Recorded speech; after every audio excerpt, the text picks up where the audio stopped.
Hallelujah, price the lord. ದೇವರ ಪರಿಶುದ್ಧ ನಾಮಕ್ಕೆ ಸ್ತೋತ್ರವಾಗಲಿ.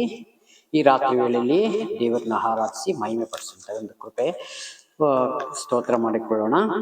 ಒಂದು ಸಂದೇಶವನ್ನು ಮತ್ತಾಯನ ಬರೆದ ಸುವಾರ್ತೆ 5ನೇ ಅಧ್ಯಾಯ 33ನೇ ವಚನವಾಗಿದೆ.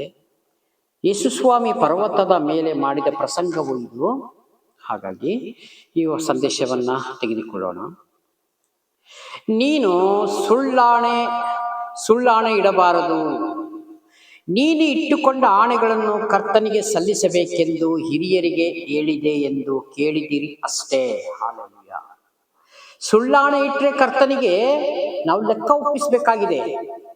ಹಾಲೆಲೂಯಾ. ಅದಕ್ಕೆ ನಮ್ಮ ಮಾತು ಹೌದು ಎಂದರೆ ಹೌದು, ಇಲ್ಲವಾದರೆ ಇಲ್ಲ. ಸುತ್ತಿ ಬಳಸಿ ಯಾವುದನ್ನು ಮಾತನಾಡಬೇಡ ಅಂತ ಸ್ವಾಮಿ ಇಲ್ಲಿ ನಮ್ಗೆ ಈ ಮಾತಿನ ಮುಖಾಂತರ ನಮ್ಗೆ ಹೇಳಿಕೊಡ್ತಾ ಇದ್ದಾರೆ. ಹಾಲೆಲೂಯಾ. ಹಾಗೂ ಒಂದು ಎಚ್ಚರಿಕೆ ಮಾತನ್ನು ಅಂತ ಹೇಳ್ಬೋದು ನಾವು. ಏಕೆಂದ್ರೆ ಇಲ್ಲಿ ಹೇಳ್ತಾ ನೋಡಿ, ನಿಮಗೆ ಏನು, ನೀನು ಇಟ್ಟುಕೊಂಡ ಆಣೆಗಳನ್ನು ಕರ್ತನಿಗೆ ಸಲ್ಲಿಸಬೇಕೆಂದು ಹಿರಿಯರಿಗೆ ಹೇಳಿದೆ ಅಷ್ಟೇ ಎಂದು ಕೇಳಿದ್ದೀರಿ ಅಷ್ಟೇ. ಆದರೆ ನಾನು ನಿಮಗೆ ಹೇಳುವುದೇನೆಂದರೆ, ಆಣೆಯನ್ನು ಇಡಬೇಡ.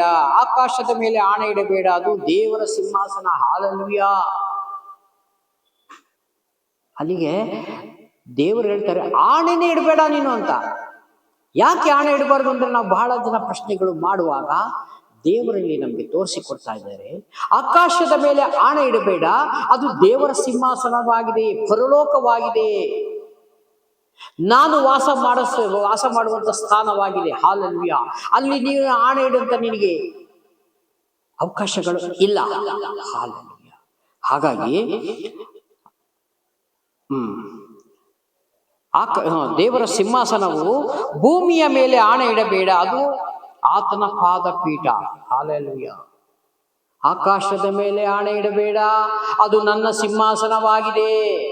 ಭೂಮಿಯ ಮೇಲೆ ಆಣೆ ಇಡಬೇಡ, ಅದು ನನ್ನ ಪಾದಪೀಠವಾಗಿದೆ. ಹಾಲೆಲೂಯಾ.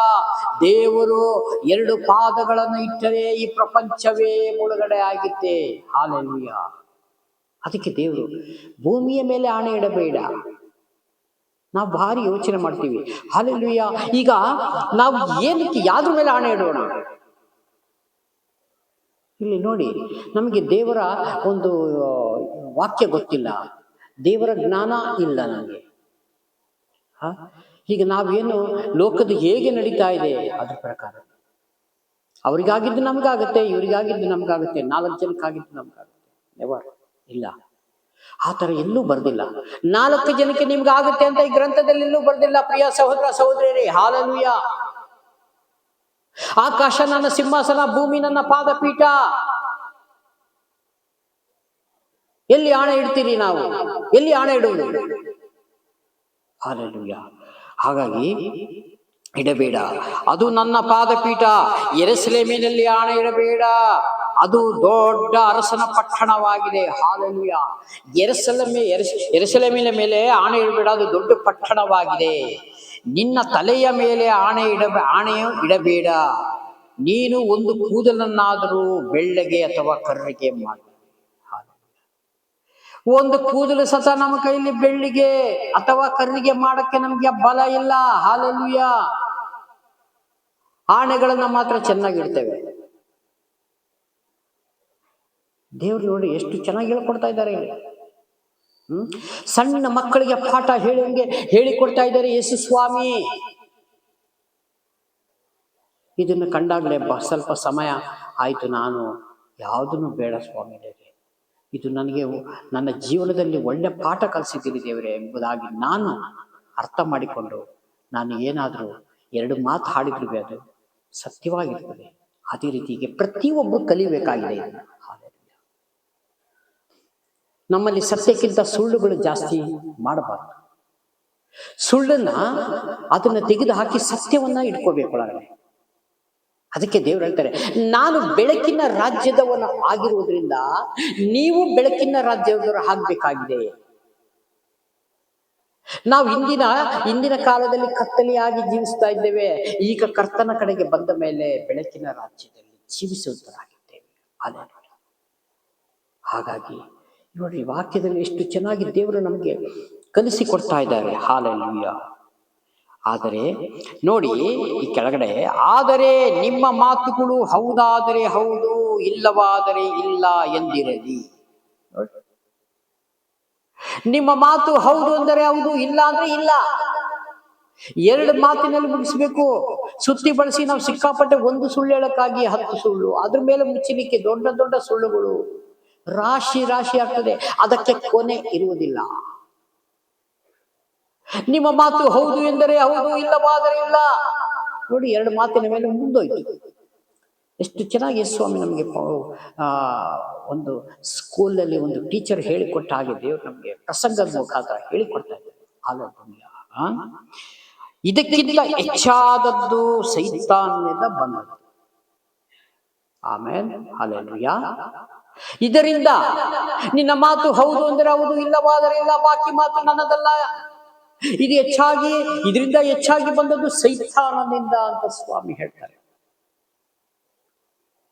ಇವೆಲ್ಲವನ್ನು ನಾವು ನಮ್ಮ ಜ್ಞಾನ, ನಮ್ಮ ಬುದ್ಧಿಗಳನ್ನು ನಮ್ಮೆಲ್ಲ ಚೇಂಜ್ ಮಾಡಿಕೊಂಡಾಗ ಕರ್ತನು ಅವಾಗ ಪರಿಶುದ್ಧಾತ್ಮನ ಮುಖಾಂತರ ದೇವರು ನಮ್ಮೊಳಗೆ ಮಾತನಾಡ್ತಾರೆ. ನಮ್ಮ ಪ್ರಾರ್ಥನೆ ಅವಾಗ ಪರಲೋಕ ಮುಟ್ತದೆ. ನಾವು ನೀತಿಯಲ್ಲಿ ಇಲ್ಲದೆ, ಪರಿಶುದ್ಧವಾಗಿ ಜೀವಿತ ಇಲ್ಲದೆ ನಾವು ಪ್ರಾರ್ಥನೆ ಮಾಡಿದ್ರೆ ಎಲ್ಲಿ ಹೋಗ್ತದೆ ಪ್ರಿಯ ಸಹೋದರ ಸಹೋದರಿಯರೇ? ದೇವರು ಅದನ್ನು ಕೇಳಿಸ್ಕೊಳ್ಳುವುದಿಲ್ಲ. ನಮ್ಮ ಪ್ರಾರ್ಥನೆಗಳನ್ನೆಲ್ಲ ರಿಜೆಕ್ಟ್ ಮಾಡ್ತಾರೆ, ಸೈಡಿಗೆ ಕಳ್ತಾರೆ.